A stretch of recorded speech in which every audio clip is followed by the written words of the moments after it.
Radhe Radhe everyone. তো আজকের গন্তব্যস্থানে আমি পৌঁছে গেছি সোদপুর। আজকের প্রোগ্রামে এসেছি সোদপুরে। আর আসার পরে অনেকক্ষণ বসেছিলাম বাইরে, তো হঠাৎ আমার এদিকে নজর পড়তে আমি ভাবলাম একটা নদী মনে আছে। আমি জিজ্ঞেস করলাম, বললাম না, বড় সড়ো একটা পুকুর আছে। এই জায়গাটার নাম হচ্ছে দিঘির পাড়। তাই দিঘির পাড়, কেননা পুকুর বেশ ভালো পুকুরটা, জাস্ট দেখুন কত বড় পুকুর।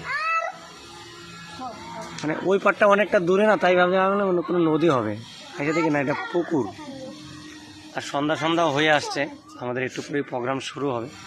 ভাবলাম একটু পুকুর ধারে বসে আসি। আমাদের এদিকে তো গঙ্গা ছাড়া এত বড় সড়ো পুকুর আশেপাশে আমি দেখি। এক হচ্ছে জল মন্দিরে গেলে একটু বসে টসা যায়, আর তাছাড়া দেখি না, তাই ভাবলাম একটু বসে যাই। তো দেখা যাক, একটু পরে আসর যেতে হবে, যদি পারি ভিডিও করবো। রাধে রাধে।